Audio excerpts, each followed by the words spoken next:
Let's talk about the scorecards. The scorecards have been controversial for a number of reasons. One is, and you hear this occasionally from legislators who admittedly get bad grades on the scorecard, so let's understand at least that perspective that they're coming from. Mrs. Smith was always bad at making math tests. But I told my parents that repeatedly. The challenge to your scorecard is it's a selective use of a fraction of the total votes taken at the legislature. You make an assessment of a grade, which then follows these legislators around on the basis of not the totality of their work at the legislature, but on a handful of votes chosen selectively and, as your critics will suggest at least, taken out of context.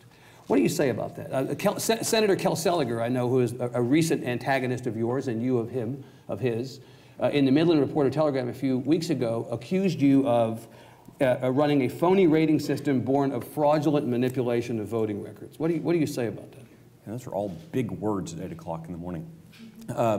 I'm sure his consultant got paid good dollars to write that for him. Number one, all of our votes we announce in advance. We tell people in advance the themes, the votes, the bills, where possible, the amendments. We notify them through emails to their offices, letters to their offices, phone calls, every way, social media we post up, all those kind of things. Let them know what we're scoring. So this way, they can tell us, oh wait, this bill doesn't do what it says it, what you think it does, or we also, after, as we're getting towards the end of the legislative session, we say, no, these are the votes that we've used. These are the votes of the ones that we said we're going to be looking at, the ones we're using because there was a recorded vote on, whatever. Let us know. And, Charlie Guerin, great example. Mr. Guerin from up in Fort Worth, at one point said, oh, Mike, we're using a vote that actually, because of this amendment in the process, it changed. Oh, great. Didn't do what you think you did, right? Yeah, fantastic. That's right. Great to know. How many votes go into the scorecard?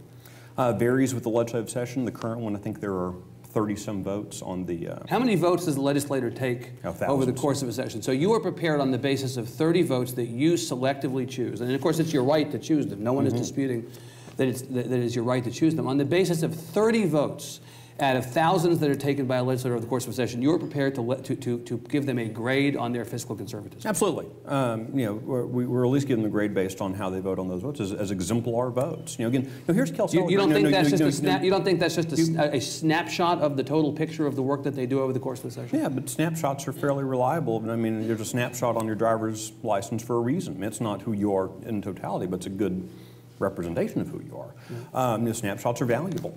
And that's why I always caution folks whenever we talk about our scorecard or any others, look at all of them. We're fallible. We miss things. There are votes we miss, other things. Use lots of group scorecards. I think there should be more of those out there, not less. More information for voters being better than more scorecards, more folks bringing their eyes onto a problem. Kel Seliger, I mean, you brought up Mr. Seliger. This is a guy who, up on his campaign website, says, I'm against all mandates. I don't want any mandates. I want no regulations. Well, except for when he's in Austin, then he wants them.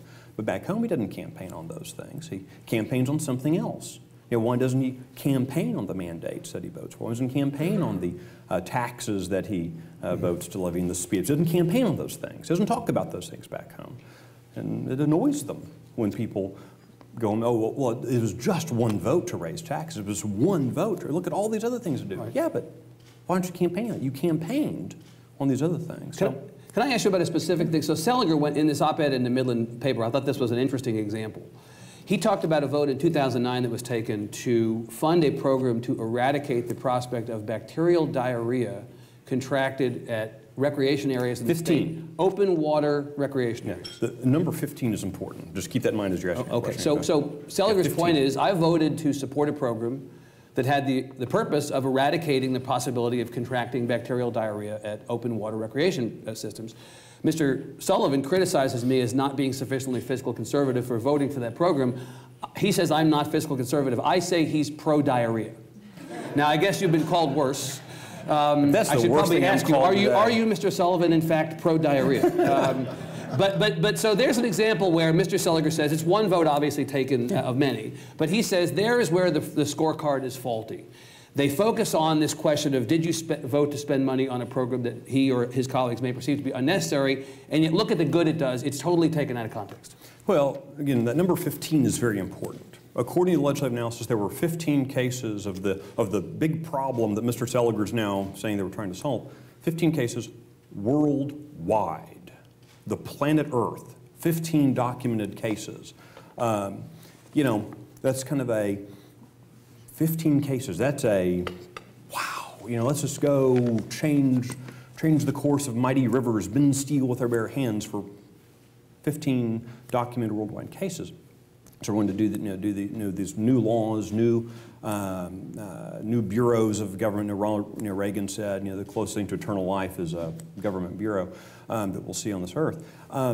Let's step back a second. Remember Seliger, who says, I'm not going to vote for new regulations, new mandates, these things, but for the sake of 15 cases worldwide, suddenly that compels, state action. Well, that's you have an issue. Yeah, I think that's a silly. Why don't we trust local governments to take care of this? Why don't we trust? That's what Seliger says. Is what he campaigns on. That's his solution. Well, except for when he's Austin, then we're going to mandate it.